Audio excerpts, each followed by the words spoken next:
Pada kesempatan ini saya akan menyampaikan materi tentang budaya positif.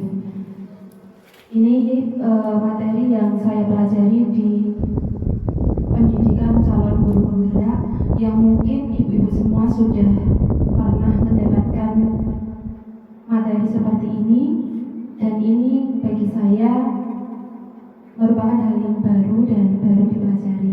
Jadi nanti apabila ada kesalahan, kita koreksi bersama-sama dan kita belajar bersama-sama, okay? Lanjut. Materi budaya positif yang akan saya sampaikan pada kesempatan siang hari ini ada yang pertama, disiplin positif dan nilai-nilai kebajikan universal. Yang kedua, teori motivasi, hukuman, konsekuensi, dan restitusi. Yang ketiga, merumuskan keyakinan kelas. Yang keempat, kebutuhan dasar manusia. Yang kelima, 5 posisi kontrol kita sebagai guru. Yang keenam, langkah penerapan segitiga restitusi. Untuk materi disiplin positif. Disiplin positif merupakan cara penerapan disiplin yang mengajarkan anak untuk bertanggung jawab dan menumbuhkan kesadaran diri berdasarkan nilai-nilai kebajikan. Nilai-nilai kebajikan tentunya ibu semuanya sudah menerapkannya di keseharian, ya. Mulai dari pembiasaan-pembiasaan yang sudah dilaksanakan di lembaga masing-masing. Kemudian lebih ke arah disiplin diri yang mengontrol diri dalam melakukan tindakan. Dapat membuat siswa memahami dan menyadari berdasarkan motivasi internal dan bukan akibat dari paksaan, ujian, dan hukuman. Jadi ini timbul dari hati anak-anak semuanya untuk melakukan disiplin positif. Jadi tidak ada paksaan dari pihak lain ataupun dengan pujian atau dengan hukuman. Disiplin positif dan nilai-nilai kebajikan universal. Tujuan disiplin positif yaitu menanamkan motivasi dalam diri murid untuk menjadi orang yang mereka inginkan, menghargai diri sendiri dengan nilai-nilai yang mereka yakini. Makna disiplin yaitu sesuatu yang dilakukan seseorang pada orang lain untuk mendapatkan kepatuhan.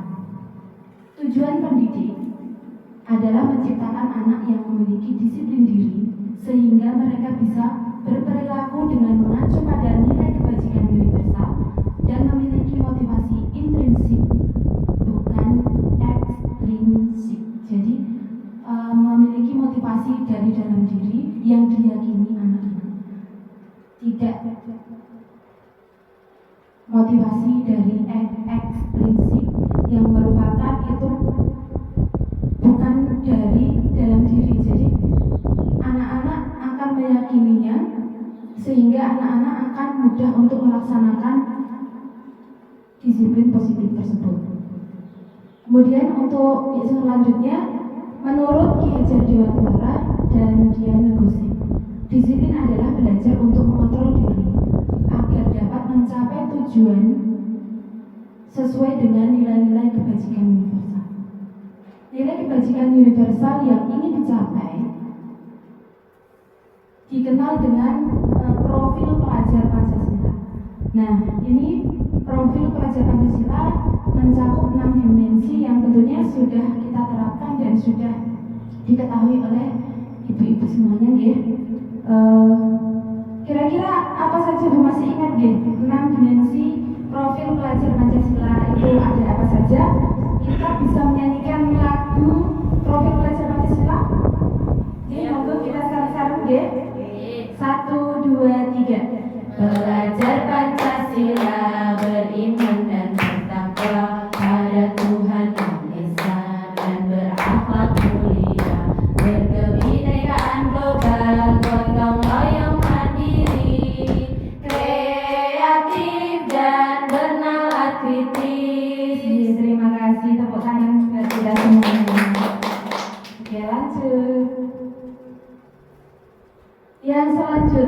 ada teori motivasi, hukuman, dan penghargaan serta restitusi. Nah, 3 motivasi perilaku manusia. Jadi manusia itu mempunyai 3 motivasi perilaku. Yang pertama, untuk menghindari ketidaknyamanan atau hukuman. Ini bersifat eksternal dari luar diri.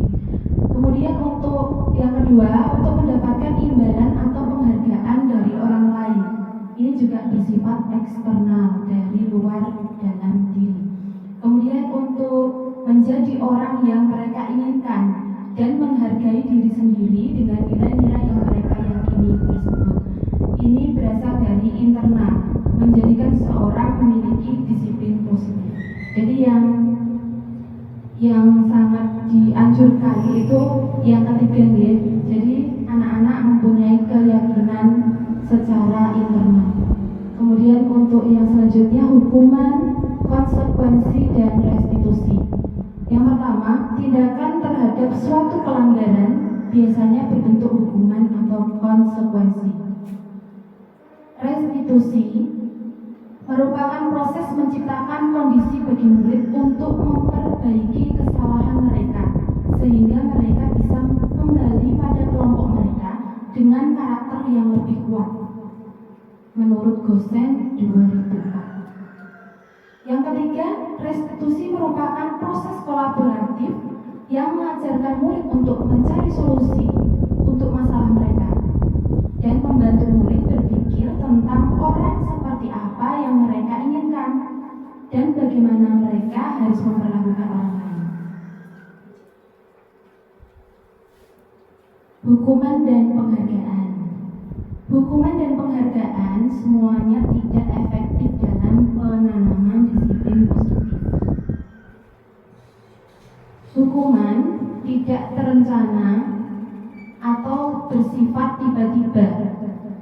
Anak tidak tahu apa yang terjadi, tidak dilibatkan, kemudian bersifat satu arah. Hukuman berupa fisik, kata-kata, atau kata-kata yang menyakiti anak. Nah, jadi untuk hukuman ini sifatnya tidak terencana. Misalnya, ada anak yang terlambat, kemudian guru memberi hukuman, harus misalnya lari 5 kali seperti itu merupakan hukuman dan ini tidak dianjurkan. Kemudian disiplin dalam bentuk konsekuensi sudah disepakati. Ya, bedanya antara hukuman dan konsekuensi itu kalau hukuman tidak terencana, kalau konsekuensi sudah disepakati. Jadi misalnya untuk konsekuensi anak itu mau merusak barang milik temannya. Nah, konsekuensinya anak itu harus mengganti atau anak itu harus memperbaikinya kembali. Itu konsekuensi. Selanjutnya untuk hukuman dan penghargaan adalah cara mengontrol perilaku seseorang yang menghancurkan potensi atau pembelajaran yang sesungguhnya. Jadi penghargaan itu dalam jangka panjang itu tidak efektif diterapkan karena akan menjadikan anak itu iri terhadap temannya yang diberi penghargaan. Selanjutnya motivasi dari dalam diri atau intrinsik. Penghargaan tepat pada waktunya. Restitusi sebuah cara menanamkan disiplin positif pada murid. Yang pertama, restitusi itu bukan untuk menebus kesalahan, namun untuk belajar dari kesalahan. Restitusi memperbaiki hubungan. Restitusi adalah tawaran, bukan paksaan. Restitusi menuntut untuk melihat ke dalam hati. Restitusi mencari kebutuhan dasar yang mendasari tindakan. Restitusi adalah cara yang paling baik. Restitusi fokus pada karakter bukan tindakan. Restitusi merupakan penguatan.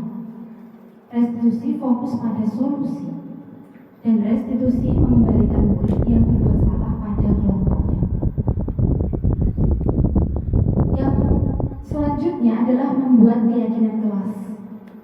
Dalam membuat keyakinan kelas ada beberapa tahapan. Yang pertama adalah melakukan curah pendapat. Nah, jadi kita sebagai guru membuat kesepakatan dengan anak. Jadi melakukan curah pendapat. Apa yang akan kita lakukan ketika kita sudah ada di kelas, seperti itu.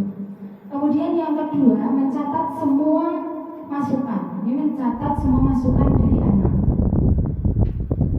Yang ketiga, menyusun kalimat positif. Jadi kita itu terbiasa gitu dengan kalimat jangan atau tidak boleh seperti itu. Jadi itu kurang tepat menurut saya. Dan kita harus menyusun kalimat yang positif untuk keyakinan kelas kita. Kemudian yang selanjutnya meninjau kembali pernyataan dalam bentuk keyakinan, bukan peraturan. Selanjutnya menyatukan pernyataan tersebut. Jadi kita mengumpulkan atau membuat kesimpulan atas curah pendapat yang telah disampaikan anak kepada guru. Kemudian memberikan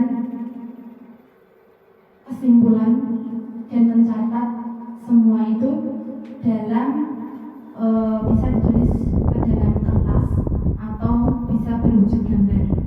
Kemudian disetujui bersama, disepakati bersama dan ditempelkan di dinding kelas. Ini contoh kesepakatan kelas yang ada di TK saya. Itu kalau untuk anak-anak rata-rata belum bisa membaca huruf ya. Jadi kami membuat gambar. Nah, gambar itu anak-anak agar mudah diingat oleh anak-anak nih. Kita membuat gambar itu agar mudah diingat oleh anak-anak. Jadi itu yang pertama, ada anak yang sedang duduk. Berarti kesepakatan kelas yang kita lakukan itu kira-kira apa? Kalau sudah sampai di kelas, anak-anak harus apa? Tidak harus duduk dengan sopan. Ya. Duduk dengan sopan. Jadi tidak memakai kalimat tidak atau jangan gitu. Terus yang kedua itu gambarnya dengan temannya itu apa itu? Berpelukan atau seperti itu ya. Untuk kalimatnya sayang teman.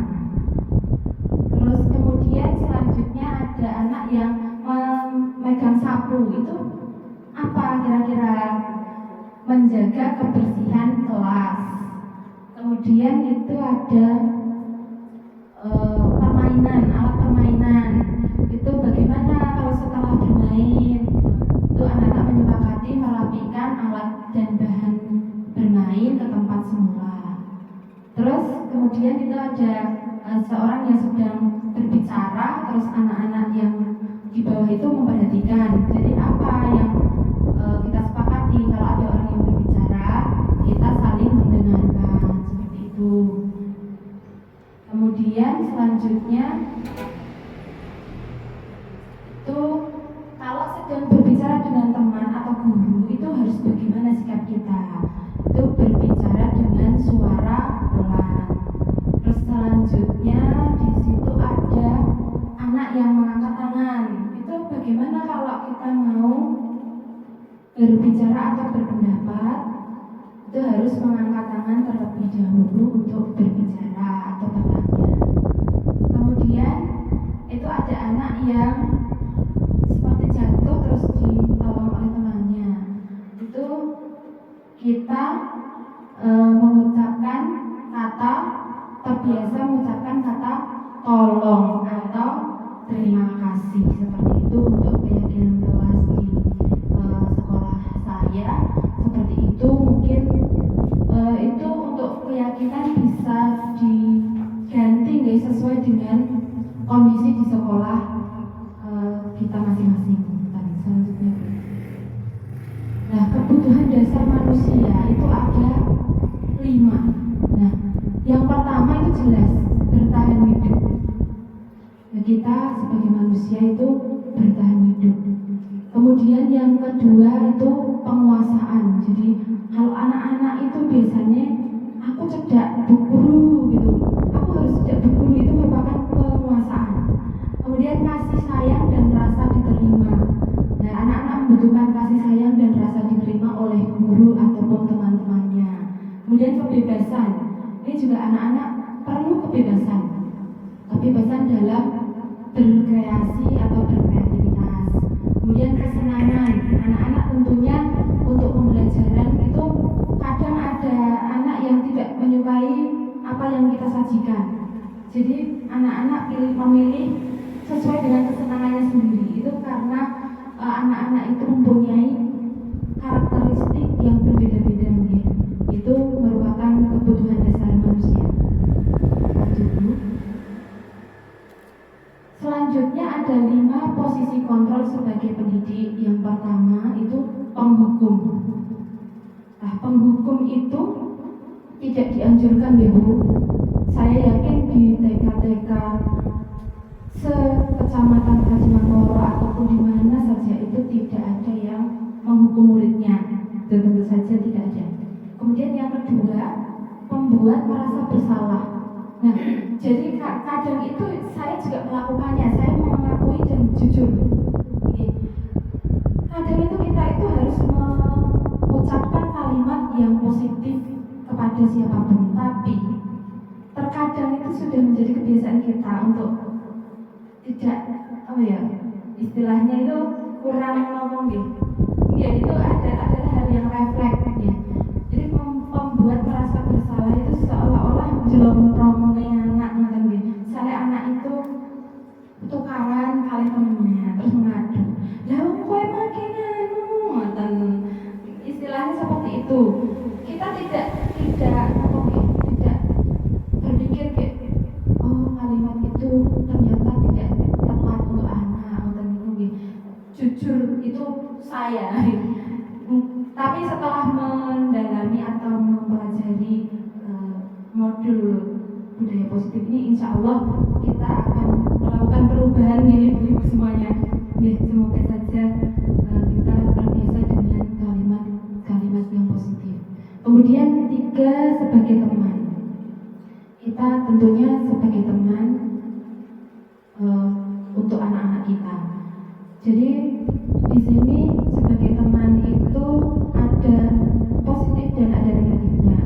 Positifnya kita bisa dekat dengan anak. Negatifnya anak-anak terkadang ketergantungan dengan kita. Seperti apabila anak itu bermain. Nah, ketika anak-anak sedang istirahat, mereka bermain balok. Kemudian baloknya dibiarkan begitu saja ketika jam masuk. Nah, untuk itu sebagai guru kita memposisikan diri sebagai pendidik, sebagai teman. Nah, jadi kita membantu anak. Nah, anak itu ketika dibantu akan merasa ketergantungan. Jadi anak-anak tidak mandiri, ya, seolah-olah tidak mandiri. Jadi ini agak perlu dikurangi. Ya. Kemudian yang keempat, posisi pemantau. Nah, kita sebagai pemantau hanya memantau anak saja. Ya. Kemudian yang kelima, posisi sebagai manajer. Ini yang paling ideal menurut saya. Nah, posisi kontrol seseorang guru yang paling ideal itu adalah sebagai manajer. Jadi, guru membuat kesepakatan dengan siswa, mempersilahkan siswa mempertanggungjawabkan perilakunya dan mendukung siswa agar dapat menemukan solusi atas permasalahannya. Posisi manajer mengacu pada restitusi yang dapat menjadikan siswa sebagai manajer untuk dirinya sendiri sehingga tercipta identitas yang positif. Jadi ini posisi yang paling ideal. Nah, sebagai manajer kita harus mempraktekkan atau mengimplementasikan segitiga restitusi. Yang pertama pertama itu ada menstabilkan identitas. Kita akan melakukan hal baik yang bisa kita lakukan. Menstabilkan identitas itu misalnya kalau anak sedang tukaran kali temen, kebanyakan itu tukaran gitu kalau berpermainan misalnya, kalau di TK, kemudian mengadu pada guru. Nah, sifat guru atau sikap guru itu apa, bagaimana? Yaitu menstabilkan identitas yang pertama dengan kalimat seperti ini, contoh, tidak apa-apa, semua orang itu melakukan kesalahan, tidak ada manusia yang sempurna, misalnya seperti itu. Terus kemudian setelah melakukan menstabilkan identitas, selanjutnya hal yang harus dilakukan guru adalah validasi tindakan yang salah. Misalnya, tidak apa-apa melakukan kesalahan karena kita sebagai manusia tidak ada yang sempurna. Kenapa kamu melakukannya? Misalnya seperti itu. Anak-anak akan menjawab dengan alasan-alasan yang menurut mereka menjadi dasar mereka melakukan kesalahan tersebut, ya. Jadi setelah itu anak-anak beralasan bahwa misalnya karena tadi saya sudah izin untuk meminjam mainannya tapi tidak diizinkan, seperti itu. Jadi saya rebut mainannya, misalnya seperti itu. Kemudian yang ketiga, menanyakan keyakinan. Nah, kita semua memiliki motivasi internal. Menanyakan keyakinan kepada anak itu seperti ini, misalnya contohnya kalimatnya seperti ini. Kenapa kamu merebutnya? Misalnya, karena tadi aku sudah izin tapi tidak diberikan, Bu, misalnya seperti itu. Terus menanyakan keyakinan. Kamu tahu keyakinan kelas kita itu apa? Kalau dengan teman itu harus apa? Misalnya seperti itu. Anak-anak kemudian tidak kalau saling menyayangi teman, misalnya kesepakatan kelasnya, saling menyayangi teman, Bu, misalnya seperti itu. Jadi anak-anak berarti kan menyadari, oh iya, saya itu melanggar keyakinan kelas atau kesepakatan kelas yang poin itu, menyayangi teman. Jadi kalau saya berebut berarti saya tidak menyayangi teman, seperti itu. Jadi kita memunculkan motivasi internal dari anak tersebut. Oke, selanjutnya. Segitiga restitusi dalam menyelesaikan masalah. Dan tadi sudah ada 3 segitiga restitusi dalam menyelesaikan masalah. Guru dalam berperan sebagai manajer menggunakan segitiga restitusi dalam menyelesaikan masalah melalui 3 tahapan, yaitu sudah saya sampaikan di awal. Yang pertama, menstabilkan identitas, validasi tindakan yang salah, dan menanyakan keyakinan. Tujuannya untuk apa? Tujuan dari segitiga restitusi guru sebagai manajer itu adalah untuk menghasilkan murid yang mandiri dan bertanggung jawab atas apa yang telah dilakukan. Nah, terima kasih. Mungkin ini yang dapat saya sampaikan. Ada kurang lebihnya saya mohon maaf. Akhir kata, Assalamualaikum warahmatullahi wabarakatuh. Selanjutnya ini sesi sharing, Bu. Jadi kalau untuk sekolah saya tadi membuat kesepakatan kelas seperti itu tadi, ya. Mungkin ada masukan atau ada tambahan ilmu lagi dari ibu-ibu semuanya, monggo saya mohon disampaikan di sini untuk bahan belajar bersama. Nah, selanjutnya saya mungkin beri waktu untuk Bu Guru Bu Wahyu, ya, untuk menyampaikan implementasi disiplin positif yang telah dilakukan di sekolah. Misalnya apa boleh keyakinan kelas atau boleh nilai-nilai kebajikan, boleh monggo, atau mungkin ada penanganan terhadap anak yang mungkin bertengkar atau bagaimana, itu biasanya sudah menggunakan segitiga restitusi atau belum, seperti itu. Monggo saya beri waktu sepenuhnya, kami persilakan.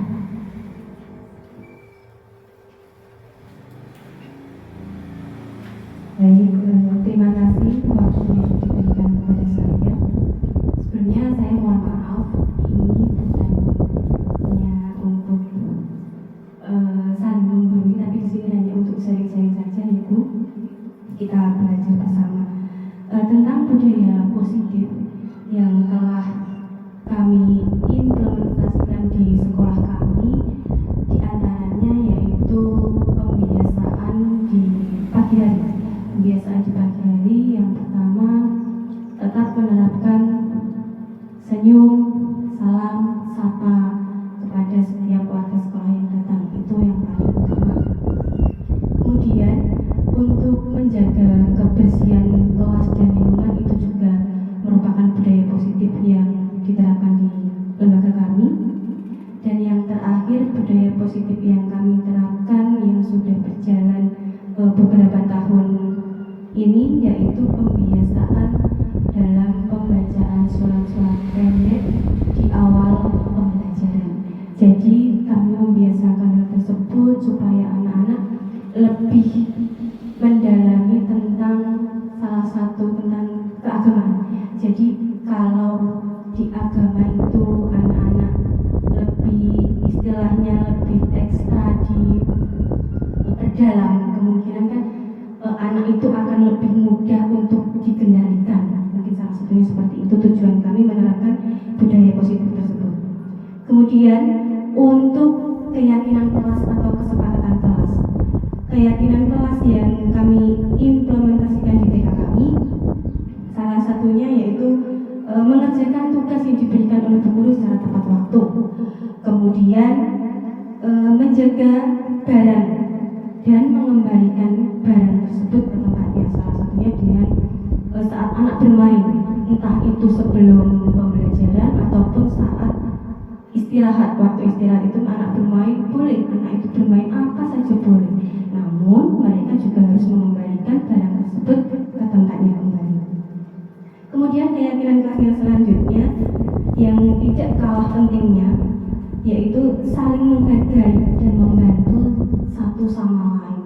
Karena kalau di TK menurut kami itu untuk saling menghargai dan membantu itu merupakan hal yang harus ditanamkan sejak dini. Karena apa? Karena kalau sejak dini kita tidak menanamkan sifat tersebut, sikap tersebut, kami rasa untuk kedepannya itu mereka akan mempunyai sifat yang egois. Jadi ini aku, ya ini seperti ini. Jadi mereka tidak akan melihat ke belakang, melihat ke samping. Oh, temanku seperti ini dong. Jadi mereka kalau tidak dididik sejak dini, pasti mereka akan cenderung bersifat egois. Mungkin salah satunya seperti itu yang bisa kami terapkan di TK kami. Ada kurang dan lebihnya kami mohon maaf. Mungkin ada dari bunda-bunda yang lain yang bisa menyampaikan, menambahkan yang sudah diterapkan di lembaganya masing-masing tentang budaya positif maupun keyakinan kelas yang telah disepakati. Terima kasih, Bu. Terima kasih sekali atas penyampaian implementasi budaya positif yang telah dilaksanakan di sekolah Ibu Wahyu, ya. Terima kasih sekali. Mungkin saya sepakat dengan pendapat beliau dan itu merupakan mungkin ya acuan untuk saya menambah ilmu untuk diterapkan di sekolah kami yang belum terlaksana. Ya, untuk selanjutnya kepada Ibu Suryani, monggo waktu dan tempat. Terima kasih waktu yang telah diberikan kepada saya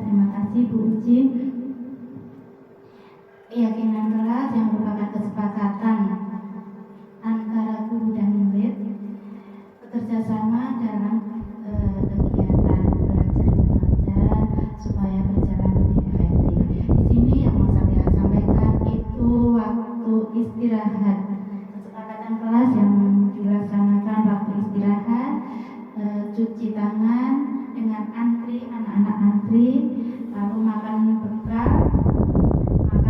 dengan tertib, lalu membuang sampah pada tempatnya. Kemudian apabila anak sedang bermain, nanti bermain waktu mengambil mainan, tempatnya di mana. Setelah bermain, kesepakatannya nanti dikembalikan di tempat semula.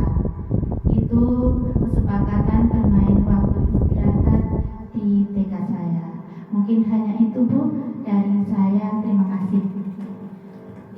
Terima kasih atas penyampaian implementasi disiplin positif pada saat istirahat, di kesepakatan pada saat istirahat.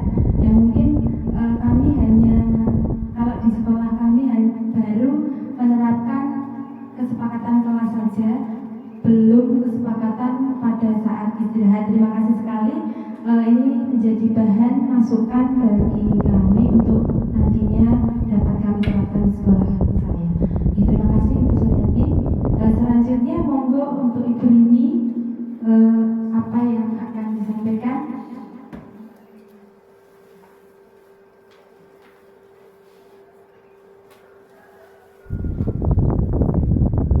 Terima kasih waktu yang diberikan pada TK saya.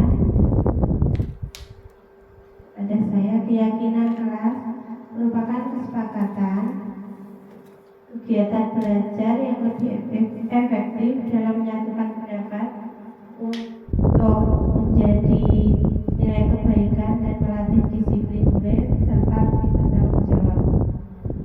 Di TK kami,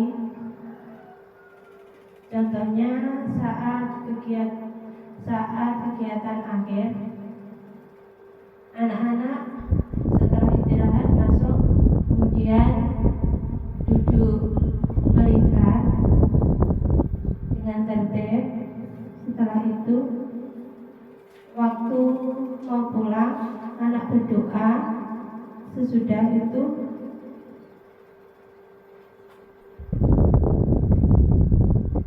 pulang dan bersalam-salaman.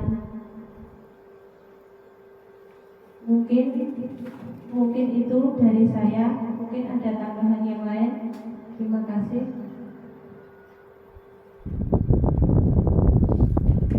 Terima kasih penyampaian dari Ibu Rini. Terima kasih sekali atas apa yang telah disampaikan pada siang hari ini. Tentunya menambah wawasan bagi saya pribadi untuk nantinya dapat diterapkan di sekolah saya. Selanjutnya kepada Ibu Sunarni, monggo pendapatnya.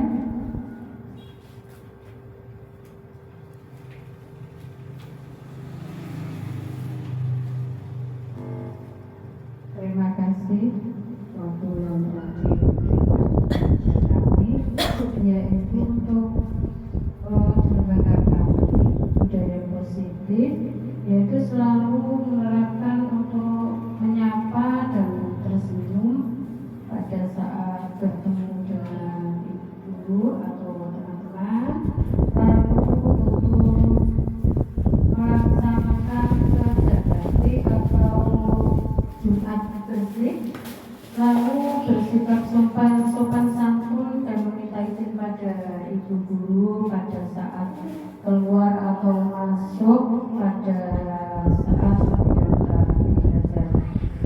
Lalu untuk keyakinan kelas, yaitu pada saat anak-anak sedang bermain, setelah selesai bermain, selalu mengembalikan tempat contohnya balok untuk dikembalikan kepada tempatnya. Kemudian selalu menjaga kebersihan kelas, yaitu membuang sampah pada tempatnya.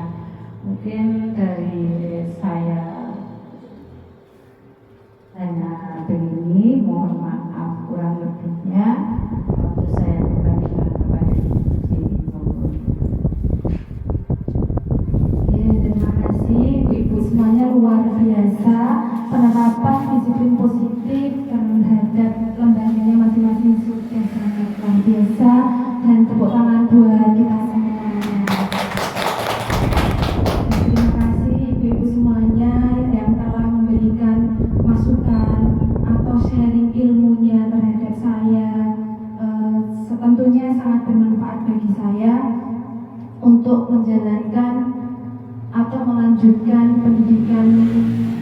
guru penggerak saya dan dapat saya terapkan tentunya di lembaga saya. Mungkin hanya ini yang dapat saya sampaikan. Ada kurang lebihnya saya mohon maaf. Tapi sebelumnya mari kita menyanyi terlebih dahulu Bu, Pak tegang sekali ya. Tentang disiplin positif juga ini lagunya. Lagunya seperti ini Bu. Terima kasih jika kita diberi, permisi jika kita melewati, ucapkan kata tolong jika butuh bantuan, ucapkan kata maaf jika bersalah, maaf seperti itu. Sudah bisa semuanya? Iya, kita bareng-bareng lagi ya. Kasih jika kita diberi,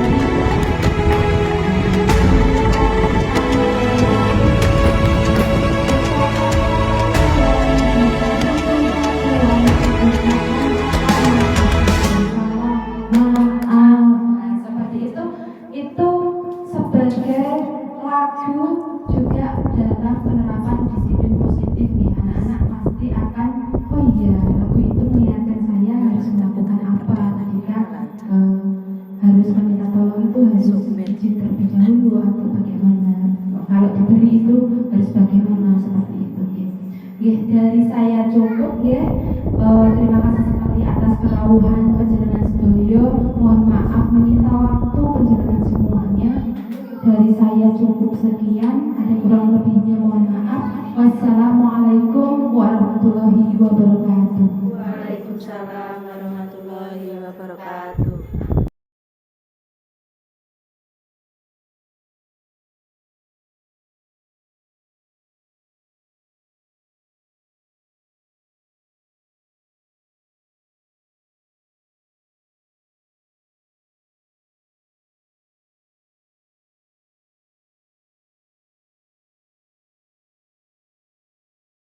Assalamualaikum warahmatullahi wabarakatuh.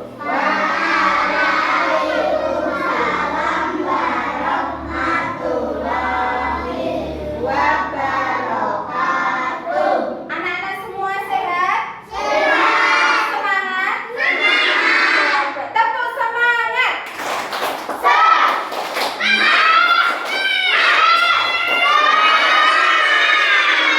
Luar biasa. Hari ini Bu Guru akan membuat kesepakatan kelas bersama anak-anak. Anak-anak sudah siap? Kesepakatan kelas itu apa?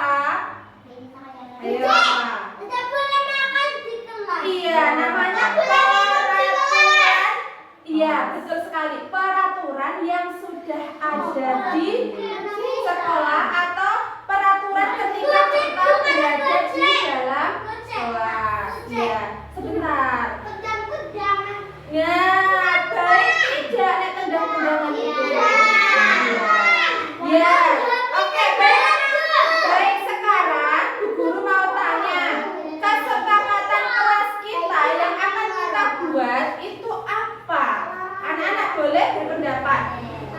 Apa saja? Ketika di dalam kelas kita harus apa? Belajar, betul sekali. Duduk. Ada nggak ya di sini Bu Guru tadi sudah menyiapkan menghafalkan surat? Ya betul sekali. Duduk. Oh iya, ada ini. Anak-anak di dalam kelas harus apa tadi? Duduk. Duduk apa? Duduk manis. Duduk dengan sopan. Setuju? Sepakat? Anak-anak sepakat untuk duduk ketika sudah masuk ke kelas. Bu Guru ada di sekitar kita, kita harus duduk dengan sopan. Sepakat? Sepakat, kita akan tempelkan kesepakatan kelas kita di kertas yang sudah Bu Guru pasang. Setuju ya? Jadi apa ini? Ini merupakan keyakinan yang ada di diri anak-anak, dan ini ya merupakan tanggung jawab anak-anak sendiri loh ya.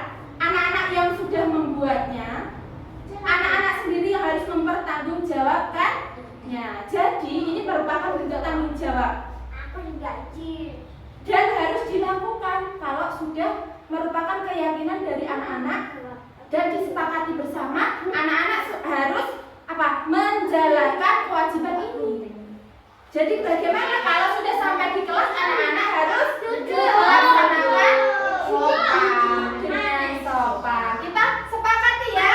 Kalau sudah disepakati kita tempel di lipat. Ya. Sudah? Sudah. Baik. Selanjutnya apa? Selanjutnya apa? Kesepakatan apa lagi? Terus apa lagi? Kalau dengan teman bagaimana?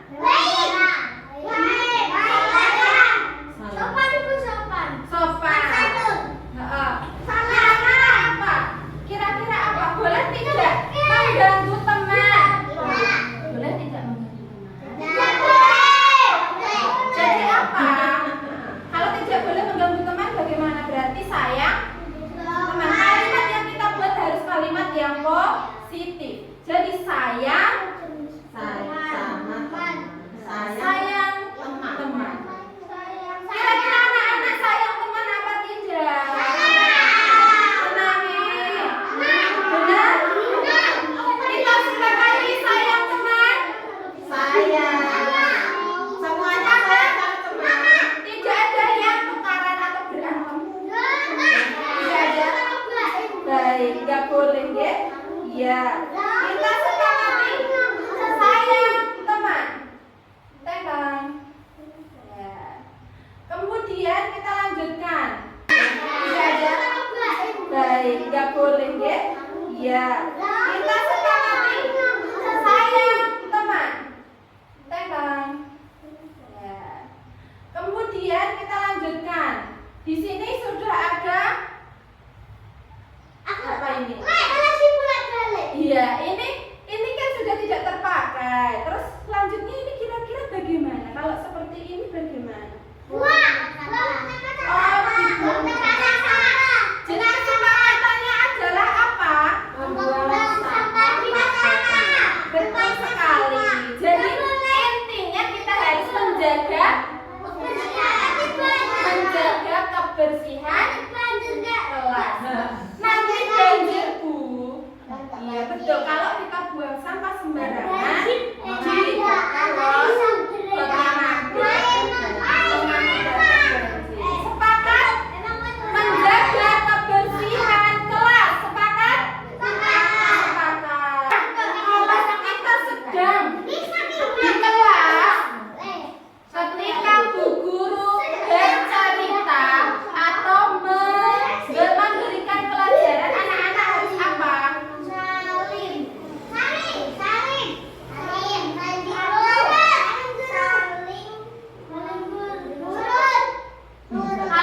Kalau Bu Guru sedang berbicara, anak harus apa? Mendengarkan. Betul? Anak-anak kira-kira mendengarkan tidak? Mendengarkan. Tidak hanya dengan Bu Guru, dengan siapapun di kelas. Kalau ada teman Bu Guru atau teman kita sedang berbicara, kita saling mendengarkan. Bu Guru juga bikin kalau anak-anak sedang berbicara, Bu Guru akan mendengarkan. Ya. Begitu juga dengan anak-anak, kalau Bu Gurunya berbicara, anak-anak pastinya juga mendengarkan. Ya. Tepuk 1, tepuk 2, tepuk 3, tepuk 4, tepuk 5. Yes. Kita saling mendengarkan. Sepakat? Sepakat ya? Oke, kita tempel. Kemudian perhatikan dulu. Ada kemarin Bu Guru dengar ada satu anak yang bersuara sirine, seperti sirine. Kira-kira mengganggu teman apa tidak?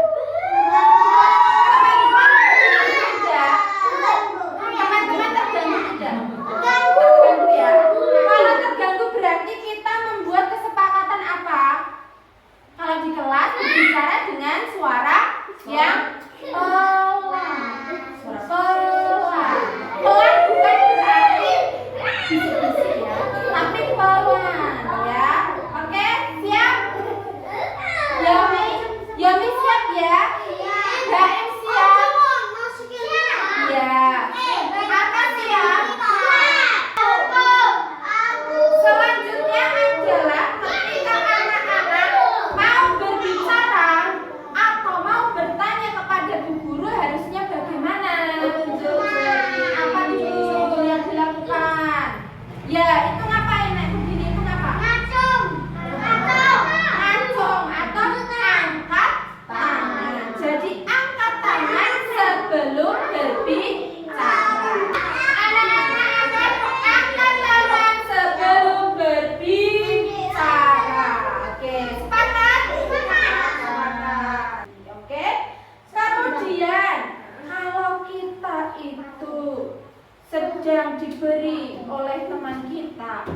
sesuatu kita mengucapkan apa? Terima kasih. Terima kasih. Terus kalau kita mau meminta bantuan, bilang apa? Minta tolong. Jadi kesepakatan kita apa? Kita mengucapkan tolong dan terima kasih. Ya, kita ucapkan apa? Tolong dan terima. Ya, sepakat? Sepakat? Tepuk satu. Tepuk dua. Tepuk tiga. Tepuk empat. Tepuk lima. Oke, anak-anak sepakat untuk meminta tolong ketika membutuhkan bantuan dan berterima